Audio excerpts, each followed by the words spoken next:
balitang kapuputok lamang po ngayong umaga, niyanig ng lindol ang Davao Occidental. Ayon sa PHIVOLCS, magnitude 6.6 ang pagyanig. Naitala po ang epicenter ng lindol sa layong 434 km southeast ng Balut Island, Sarangani, Davao Occidental. Nangyari po yan bandang alas 9:30 ngayong pong umaga. Kahit nasa dagat ang origin ng pagyanig, walang inaasahang tsunami, sabi ng PHIVOLCS. Pero posible pa rin ang mga aftershock, kaya ingat at maging alerto pa rin po sa ating mga kababayan dyan sa Davao Occidental. Kuha po tayo ng iba pang detalye tungkol pa rin sa magnitude 6.6 na lindol sa Sarangani, Davao Occidental. Nakasalang sa balita ko si Benz Rodriguez, Science Research Specialist ng PHIVOLCS. Magandang umaga at welcome po sa balita ko. Sir, ayan, mukhang wala pa no, sa ating linya. Pero susubukan po nating balikan si Mr. Benz Rodriguez ng PHIVOLCS para malaman pa rin natin. Oo, medyo yung malakas dito kasi sa yung 6.6. So, kahit na nasa karagatan yan, malakas pa rin yan. Oo nga eh. Pero at saka ano ba yung mga kababayan kaya natin doon? Lahat nakaalis ba? Meron bang mga pagyanig na damage, di ba? Oo. Ayun ho, ating aalamin Ang tiyak daw, ang tiyak daw, may mga aftershocks. Pero yung tsunami, wala namang tsunami alert dahil mukhang malalim yung origin itong lindol. Ayan, subukan na ho nating balikan si Mr. Benz Rodriguez ng PHIVOLCS para pa rin po sa mga balita, no? Patungkol pa rin dito sa 6.6 na lindol. Magandang umaga po sa inyo, Mr. Benz. Ginoong Rodriguez. Magandang umaga din po, Miss Connie, tsaka Sir Rafi, sa lahat ng taga-subaybay ng ating programa, no? Opo, magnitude 6.6 na lindol, kung ilalarawan nyo po, gaano po ito kalakas? Ano yung naramdaman ng mga kababayan natin dyan po sa Davao Region? Actually, yung magnitude 6.6 na lindol kanina, offshore naman siya. So, malayo, kumbaga, dun sa community o dun sa Davao Region. Pero kung pag-uusapan natin kung gaano kalakas yung lindol na ito na nangyari kanina, based din sa lalim ng lindol na ito, hindi naman ito damaging or hindi ito posibleng magdala ng kahit na anong damage. At the same time, wala rin tayong ina-expect na tsunami dito. Although, kung pag-uusapan naman natin is yung mababaw na klase ng lindol na ito, kunyari, kasi ang event natin kanina ay 122 kilometers, kung ang mangyari ay mga 10 or 20 kilometers lang ito, posible na malakas yung effect na maramdaman ng mga tao. At the same time, posible din na meron tayong expect na minor sea level disturbance para dun sa lindol na to. Pero nga, yun nga, malalim yung lindol, so hindi naman tayo nag-expect ng tsunami at wala din tayong ina-expect na mga damages or kasiraan sa mga gusali or sa mga kalupaan natin for this event. Mabuti naman at gano'n ang no, ating balita. No? Kaya walang nga, mga good news napinsala. yun. Oo. Pero aftershocks, yun po inaasahan natin. Ano ho? May inaasahan naman tayo na aftershock kasi kung pag-uusapan natin aftershock yung magnitude, no? O yung lakas. So far naman ngayon, wala pa naman tayong naitatala na aftershock para sa event na to. Alam ko hindi ho natin mapipredict kung baga kailan ulit magkakaroon ng lindol. Pero sa mga ganito hong pag-aaral natin, yung pagkakataon, wala na ho ba tayong iniisip na maaaring maging effect nito? Halimbawa doon sa mga lamang dagat, di ba? Kasi nasa dagat pa rin kahit paano sabi nyo nga. Wala naman po, for now, kung pag-uusapan natin ay study dun sa prediction o kung kailan ito mangyayari. For now, wala pa tayong nakikita na or wala pang study na parang sinasabi na napipredict na nila yung lindol. Although pwede nating tingnan yung statistics kung ilang beses nagkakaroon ng lindol dun sa area or kung gaano na yung pinakamalakas na lindol na nangyari sa area, yun, pwede nating matingnan yun. At posibleng hindi naman ma-predict, malaman na kung magkakaroon ba ng malakas na lindol dun sa area na yun. Alright, marami pong salamat sa inyo pong binigay sa aming update, Mr. Benz Rodriguez ng PHIVOLCS. Samantala mga kabalita, hindi gaya noong mga nakaraang araw, humuhupa na ang volcanic smog na nararanasan po sa paligid ng Bulkang Taal. Sa ilang kuha nga ay bahagyang nakikita na ho ang bulkan at ilang bundok doon. Sabi po ng ilang taga-Balete, Batangas, nabawasan na yung nakakasulasok na amoy ng asupre doon.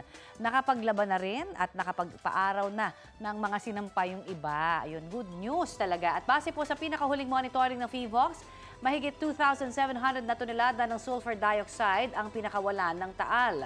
Wala namang volcanic quake o pagyanig sa paligid ng bulkan. At good news man yan, eto naman, handa pa rin daw lumikas yung mga residente kung kakailanganin. Naka-alerto na rin ang mga otoridad sa sitwasyon ng bulkan. Yan ang danger na nakatira ka malapit sa bulkan, ano? Oo nga, at balita ko, ito para dun sa mga ibang balita naman natin, may nabistong modus po.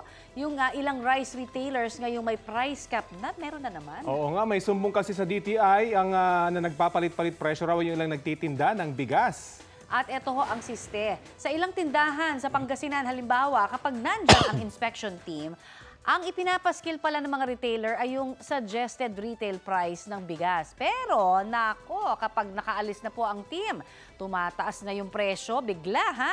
Yung 41 pesos na SRP ng bigas, ginagawang 42 pesos. Ako, at ito pa Mare, balita ko, hinahaluan din daw ito ng durog na bigas.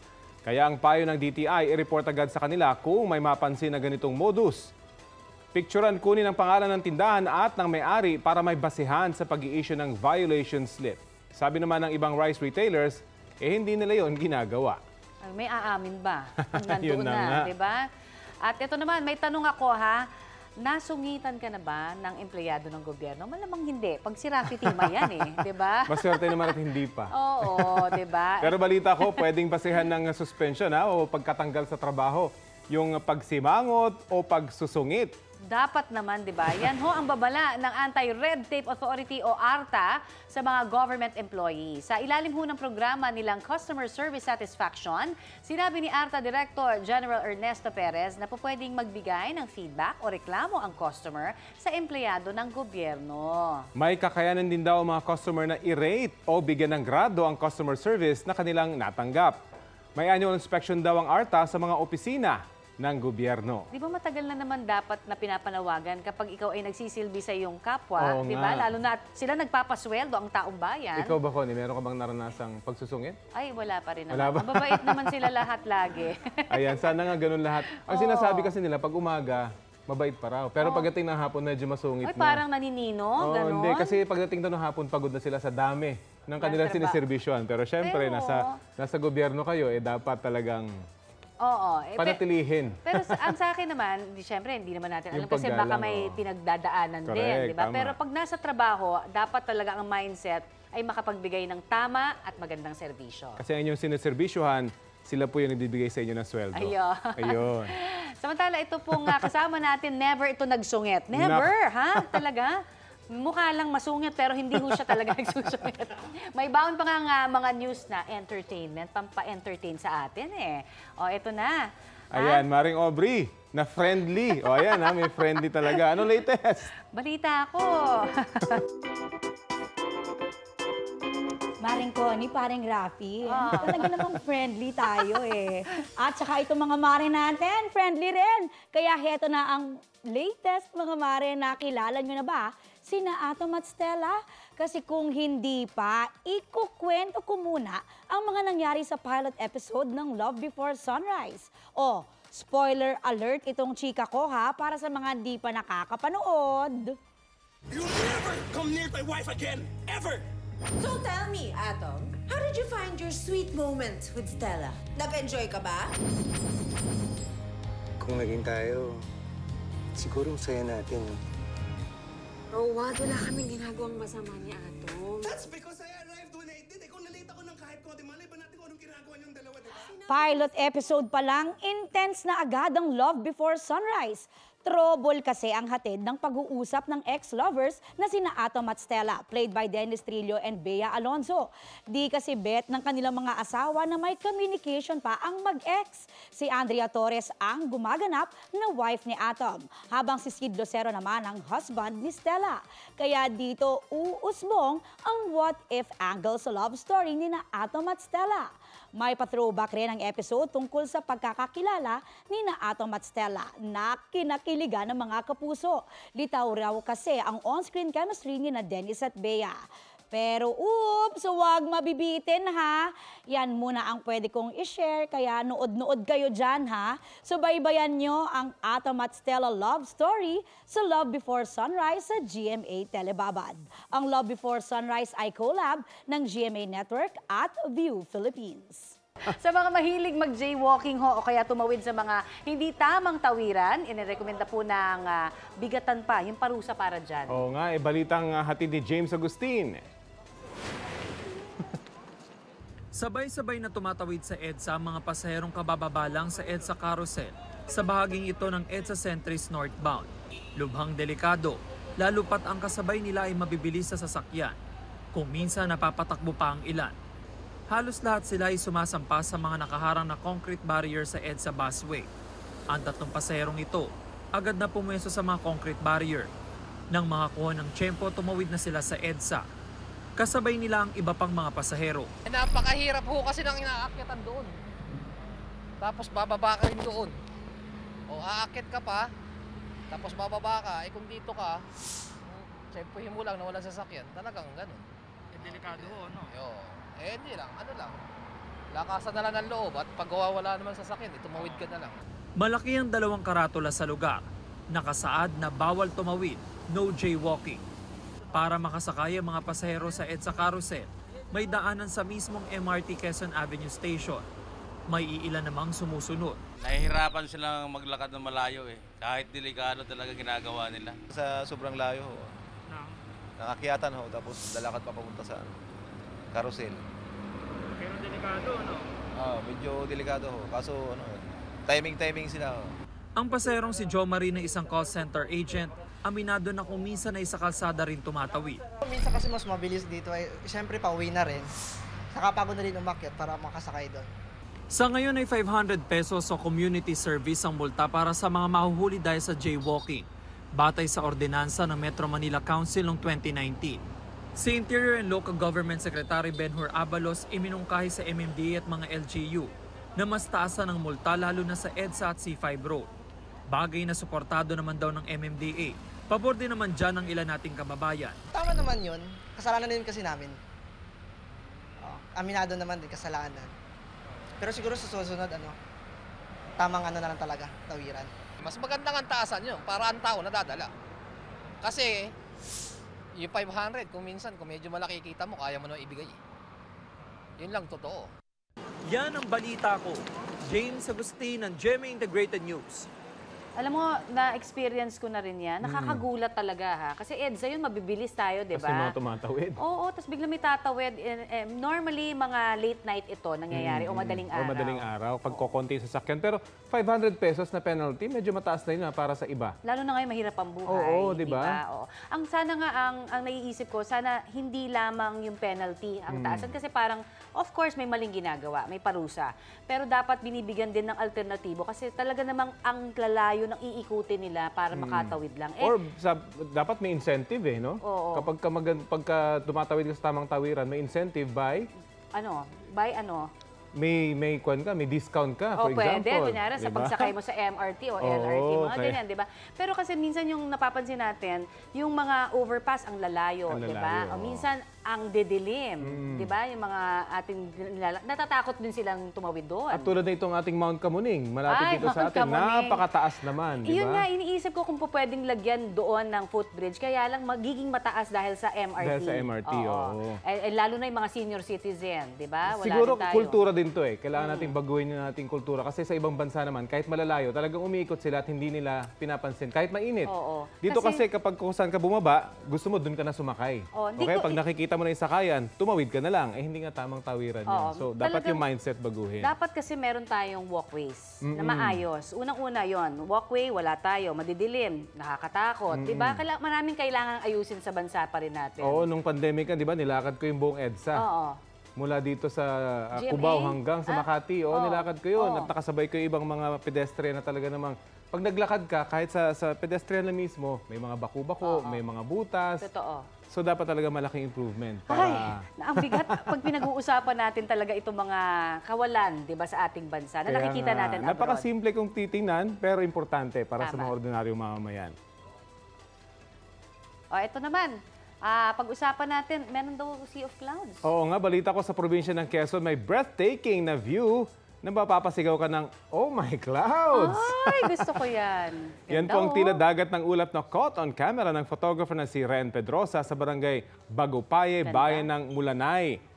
Kuwento ng ilang netizen, relaxing daw ang feels habang pinapanood ang pagbalot ng mga ulap sa mga puno at bundok. Sabi po ng Pag-asa, madalas mabuo ang Sea of Clouds o yung wave-like formation ng mga ulap sa mapuno at bulubunduking lugar. Bukod dyan, meron ding Sea of Fog na nabubuo naman kapag lumalabig ang hangin malapit sa lupa.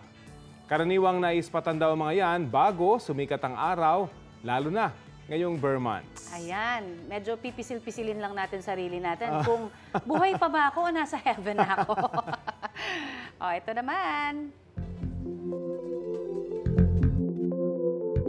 Usapang kalusugan. Oo nga. Eh, ito malungkot din to pagka tinamaan ka nito eh. Sore eyes, di ba napakasimple pero yung tinatamaan daw ngayon ng sore eyes aabot na sa 10 estudyante dyan sa may West Central 2 Elementary School, dyan po sa Dagupan, Pangasinan. Hindi na muna pinapasok na sa eskwelahan ang mga batang nagpapagaling dahil syempre sa infeksyon. Ayon po sa Center for Health Department Region 1, ang sore eyes ay conjunctivitis at dulot po ito ng isang virus. Kabilang po sa mga sintomas nito ang pamumula, pananakit, pagluluha at pagmumuta ng mga mata. Sa bayan naman po ng Ligaw sa Albay, eto 50 mag-aaral ang tinamaan din ng sore eyes. Ayon po sa principal ng Ligaw East Central School, mas minabuti raw nilang huwag munang papasukin ang mga gumaling ng estudyante para makaiwas naman sa hawaan. Hindi naman daw sila mapag-iiwanan sa klase dahil ibinigay na rin sa kanila yung mga activity. Para po makaiwas sa pagkahawa sa sore eyes, tandaan lamang ang mga sumusunod na tips. Iwasan ang paghawak sa apektadong mata, ugaliing maghugas ng kamay at laging gumamit ng malinis na pamunas. Itapon rin ang mga ginamit ng tissue at makeup na pinangpunas sa apektadong mata at itapon ito ng maayos. Magpalit po ng mga punda, tuwalya at kubrikama araw-araw at punasan ng disinfectant ang mga lugar na madalas na hinahawakan. Kumonsulta agad sa doktor at iwasan ang self-medication. Ang pwede ho tayo makipagtitigan. Huwag lang hawakan. Ayan. Eto naman, may development po sa Baho de Masinloc. Yung inireport ko kahapon na floating barriers natanggal na ng Philippine Coast Guard. Pero sabi ng China, trespassing daw ang Pilipinas sa Baho de Masinloc. Narito ang aming report ni Joseph Morong. Tila nakikipagpatintero sa mababilis na rubber boats ng China ang mangingisdang Pinoy na lula ng isang maliit na bangka. May pagkakataon pang halos banggain na siya. Ang gusto lang naman niya, makapasok sa loob ng Baho de Masinloc para makapangisda habang nakabantay ang BRP Dato Bangkao ng Bureau of Fisheries and Aquatic Resources o BIFAR. Noong September 20, ilang beses ding sinalubong ng China Coast Guard ang barko ng BIFAR. Ito yung tinatawag ng Philippine Coast Guard na dangerous maneuver na ginagawa ng China Coast Guard tuwing nakakasalubong nila ang mga barko ng Pilipinas. Napakalapit na nitong ating sinasakyan dito sa malaking barko ng China Coast Guard at dahil tayo nasa karagatan, pwedeng magkaroon ng aksidente sa ganitong kalapit na distansya. Nakalusot din kalaunan ng BIFAR at nakaangkla 300 metro lang ang layo sa labas ng Baho de Masinloc para mamigay ng ayuda sa mga mangingisda. Nasa loob ng Exclusive Economic Zone ng Pilipinas ang Baho de Masinloc, pero sabi ng China, trespassing ang ginawa ng barko ng BIFAR. Giit ni Chinese Foreign Ministry spokesman Wang Wenbin, ginawa lang ng China Coast Guard ang anilay necessary measure para matigil at mailayo ang barko na naaayon daw sa batas. Bukod sa bantay sarado ng mga barko ng China ang bahura, hinarangan din ang entrada nito ng mga di pangkaraniwang boya. They are using floating barrier para pagbawalan ang mga Filipino fishermen na makapasok sa loob ng shoal. Ang paglalagay ng barriers ng China, kinundi na ni National Security Advisor Eduardo Año. Paglabag-an niya ito sa traditional na fishing rights ng bansa na pinagtibay sa 2016 Arbitral Tribunal Award. Ayon kay Commodore J. Tariela, PCG spokesperson on the West Philippine Sea, natanggal na nila ang mga floating barrier alinsunod sa utos ni Pangulong Bongbong Marcos. Sa Sandy Cay 2 naman, halos 6 na kilometro lamang ang layo mula sa Pag-asa Island. Lampas taong tambak ng mga patay at durog na corals na nakita. Malayong malayo sa white sand na makikita sa kalapit na Sandy Cay 1. Ang 4 na Sandy Cays malapit lamang sa Pag-asa. Na 6 ay hinaharangan at binabantayan ng China Coast Guard at mga Chinese Maritime Militia. Itong Biyernes, binusinahan pa ng isang barko ng China ang mga pumunta sa Sandy Cay 2. Ang pagkakadiskubre ng tambak na mga patay na coral sa Sandy Cay 2 ay kasunod lamang ng pagkakadiskubre rin ng mga patay ding corals sa Escoda Shoal at Rosul Reef.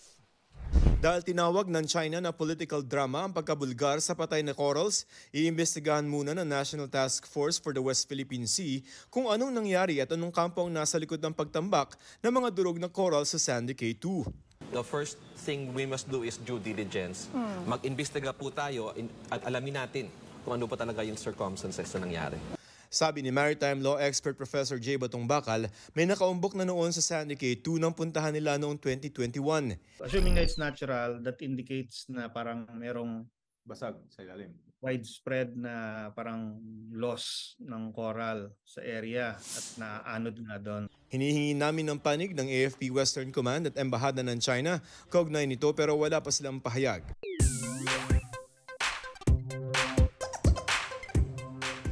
Good job ang wushu artist na si Jones Inso sa ginaganap na 19th Asian Games sa Hangzhou, China. Nakasungkit kasi siya ng bronze medal sa men's Tai Chi Chuan, Tai Chi Chien all-around. Ginto naman ang nakuha ng pambato ng China at silver ang sa Hong Kong. Yan na ang pangalawang bronze para sa Pilipinas. Unang nakakuha ng bronze medal ang taekwondo athlete na si Patrick King Perez noong linggo. Sa kasalukuyan, nasa 20th place ang Pilipinas sa Asian Games medal tally.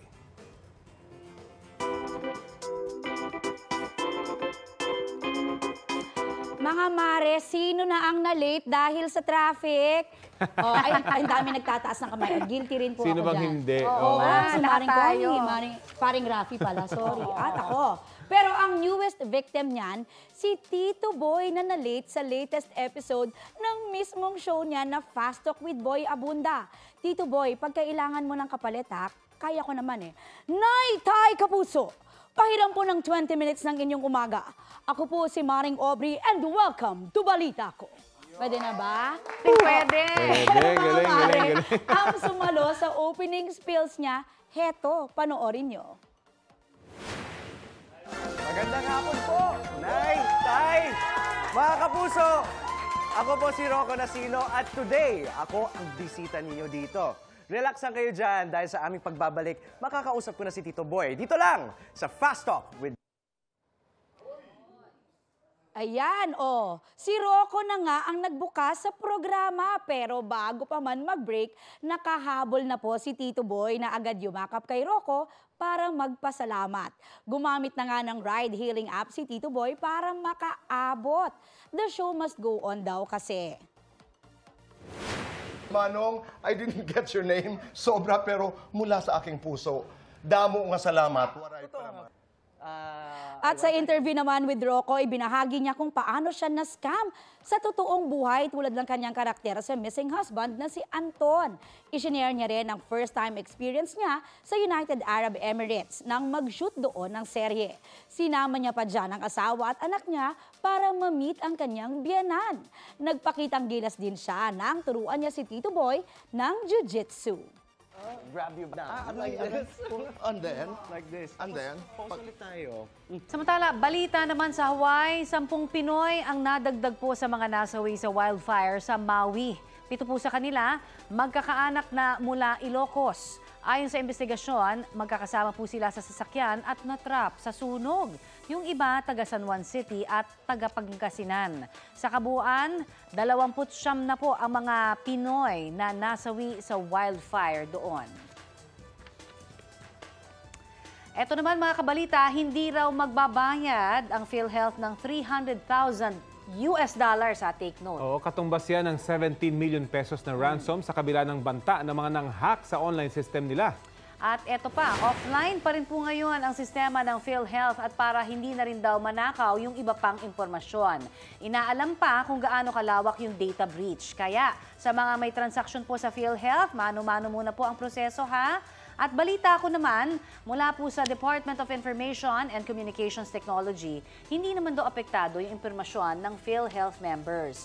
Ligtas din daw ang National Health Insurance Database. Ang nag-leak daw, mga impormasyon ng mga empleyado ng PhilHealth, pati yung ilang work-related at internal files ng ahensya. Sabi ng isang cybersecurity expert, ransomware attack ang nangyari sa sistema ng PhilHealth. Ang ransomware kayang i-block ang access sa computer system at mawawala lang kapag nagbayad ng ransom o yung perang hinihingi ng mga hacker. Pinagpapaliwanag naman ng National Privacy Commission ang PhilHealth tungkol sa cyber attack. Ngayon is the time para i-upgrade yung mga system ng ating mga department dito sa ating gobyerno.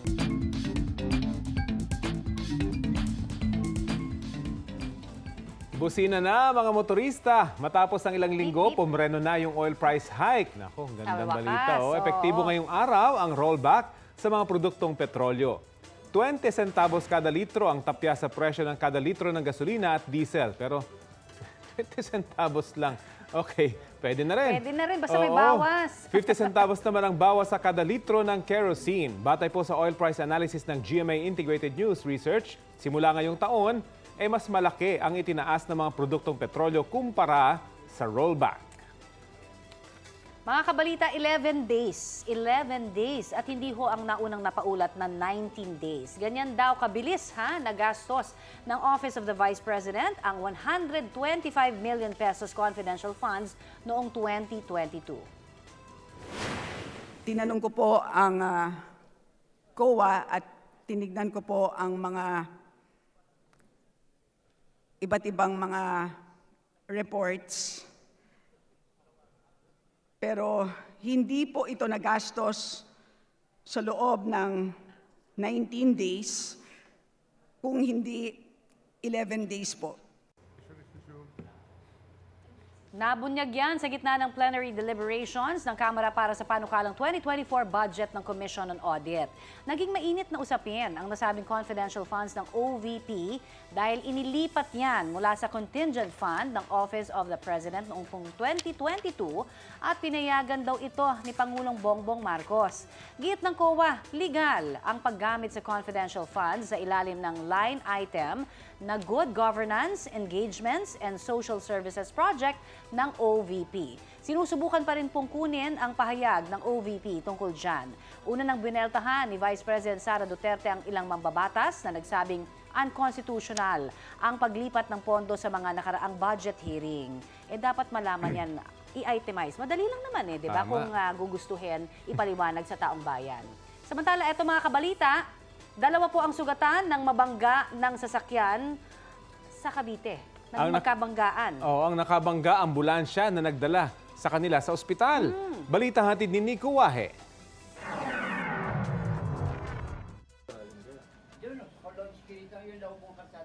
Ito sa barangay Punta Uno, Tanza, Cavite, alas 10:30 nung Sabado ng gabi. Naunang nakatawid ang isa.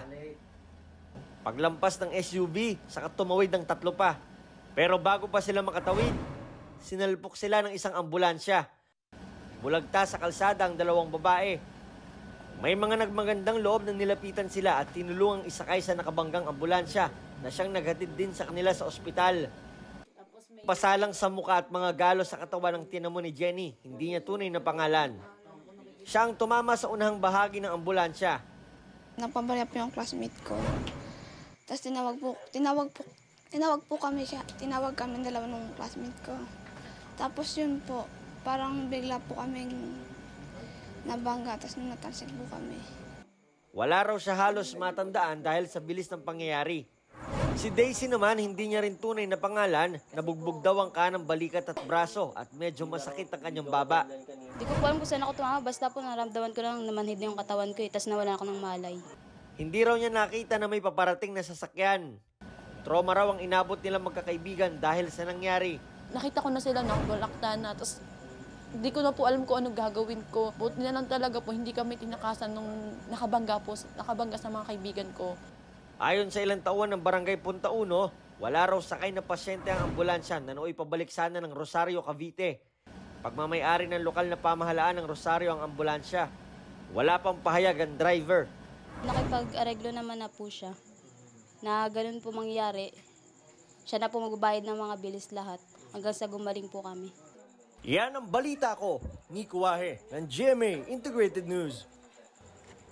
Sa iba pang balita, sa Maynila naman, namahagi po ng smuggled na bigas ang gobyerno. Detalye tayo sa balita live ni Ian Cruz. Ian? Yes, Connie, Rafi, pinangunahan nga ng Pangulo ang distribusyon ng bigas para sa 1,000 miyembro ng 4Ps dito sa lungsod ng Maynila.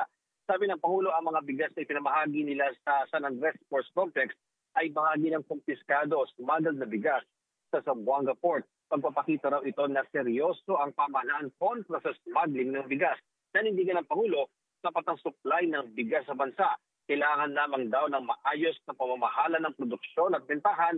Mas malaki rin daw ang ani ngayong second quarter ng taon kung ikukumpara sa nakalipas na taon. Ngunit ang sumisira raw ng balanse ng supply at presyo ng bigas sa pamilihan ay ang hoarding at gayon din ang smuggling at price manipulation ng mga mapagsamantalang negosyante.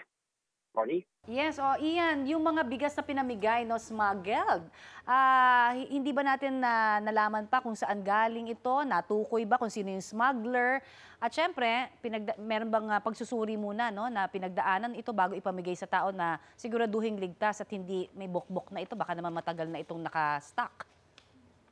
Well, Connie, ang nakita natin kanina yung stako, no? Actually, tinitingnan nga namin kung ano yung country of origin, pero hindi naka-state doon, ano, at hindi rin na-disclose kanina ng mga taga-gobyerno kung saan nga ba nanggaling ito. Pero jasmine rice, Connie, ano, yung na-distribute kanina. At ang nabanggit naman ng Pangulo ay sinuri raw ang mga smuggled na bigas at tiniyak na ligtas ang mga ito para sa publiko. At imbes na masayang nga lamang ay pinamahagi na lamang sa mga mahihirap. At yung mga nakausap naman natin ng mga beneficiaries ay labis ang pasasalamat ng mga nakatanggap ng bigas dahil yung iba sa kanila, Connie, na ilan lamang yung miyembro ng pamilya ang binabanggit nila. Baka raw abutin ng isang buwan yung supply na yon bago maubos sa kanilang tahanan. Balik sa'yo, Connie. Alright, maraming salamat, Ian Cruz. Ang swerte naman nila, parang tag-isang sako.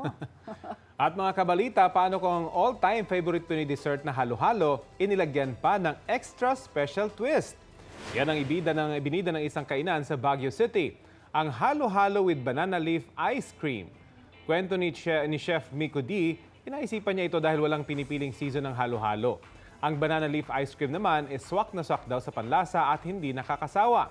Bukod dito, sinusuportahan din ng kainan ang ilang komunidad sa Benguet sa pamamagitan ng pagbili ng mga sangkap mula sa mga magsasaka.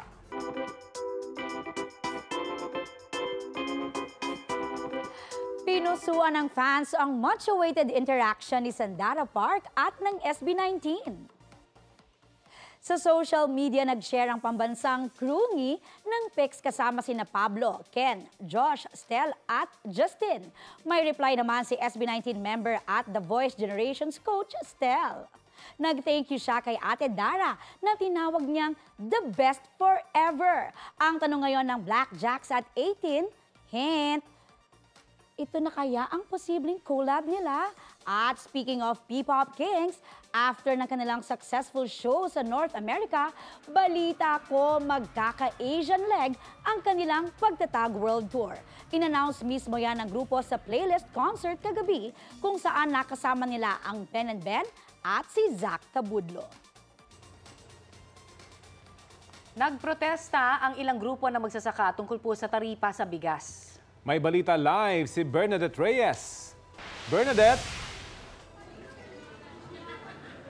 Connie, Rafi, nagkilos protesta ang iba't ibang grupo ng mga magsasaka sa tapat ng tanggapan ng Department of Finance kaninang umaga para sa kanilang panawagan na ibasura na ang panukalang pagpapababa ng taripa sa bigas. Noong nakaraang linggo, Connie, Rafi, ay nagkaroon na rin ng kilos protesta. Ito rin ang kanilang panawagan, pero noong nakaraang linggo ay mas kakaunti ang nagpunta. Ngayong araw ay mas malaki ang kanilang pinagsanib na puwersa. Dumating din si Senadora Amy Marcos at ilang mambabatas para magpakita ng kanilang suporta sa hanay ng mga magsasaka.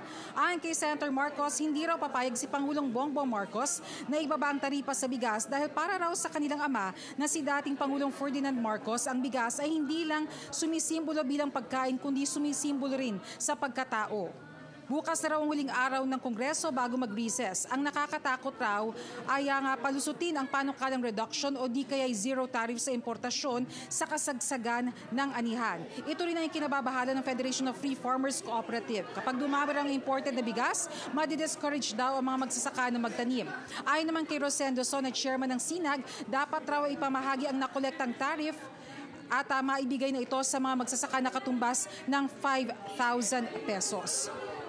Connie, Rafi, ngayong araw ay nandito naman tayo ngayon sa anniversary ng National Food Authority at sisikapin natin na makuha ang panig ng NFA at pati na rin ng Department of Agriculture ukol nga sa nagganap na rally ngayong araw sa tapat ng tanggapan ng DOF. Connie, Rafi? Maraming salamat, Bernadette Reyes. Eto na, yung gusto kong balita kanina pa. Dito ko sa balita ko, ibibida rin natin yung mga storyang nagbibigay aliw at syempre nagpapaantig ng ating mga puso.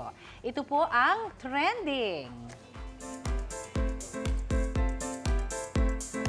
Usap-usapan po ngayon, di ba, sa mga netizens na yung isang malupet na pet. Hindi aso hindi pusa, kundi isang baboy. Ayan, kilalanin natin siya sa trending na balitang hatid ni Ma'am Gonzales. May baboy na yun. Ano malahi? Ang cute naman. Presenting ang trending pet na si Bistek. Siya ang 3-year-old potbelly pig ng isang pamilya sa Bulacan. Parang family member na raw talaga ang turing nila sa alaga. At parang bata rin naman kung umasta. May oras daw na ubod ng lambing. Umiiyak ang beshi ko. Bakit ka umiiyak na? Pero minsan, moody rin. Huwag ka na dyan. Naku, huwag ka na. Dapat daw kasi laging may time para sa kanya. Kaya naman ang kanyang oink parents, hands-on sa pagbibigay ng pedicure service na game din niyang inirampa. Tingin ko nga yung kuku. Pagdating naman sa fashion, hindi rin papahuli si Bistek sa kanyang mga fit check. Kumpara raw sa ibang hayop, low maintenance si Bistek. Gulay at prutas lang, sapat na. Sana raw natuwa kayo na makilala si Bistek. Kung kailangan niyo siya, punta lang daw kayo sa kanyang yellow bed kung saan yakap niya ang kanyang chicken rubber pet. Yan ang balita ko. Mav Gonzales ng GMA Integrated News. Sobrang cute ni Bistek. Oo nga. Huwag kang lalabas, Bistek, ha. Nagdedelikado. Eto pa, isa pang trending na balita. Eto naman, pinabilib po ng isang batang 7 taong gulang ang mga netizen. Niregalo kasi siya Ano sa yan? kanyang lolo. Siya po si Ana Sofia, ang proud Lolo's girl ng San Fernando, Pampanga. Kwento ng nanay niya, close daw si Ana sa kanyang Lolo Blas. Kaya nang malaman ng bata na may katarata ang lolo, naku, inipon po niya ang 20 pesos na baon niya araw-araw. Wow, at nitong birthday niya, ibinigay na niya kay Lolo Blas ang naipong pera para makatulong daw sa pagpapaopera.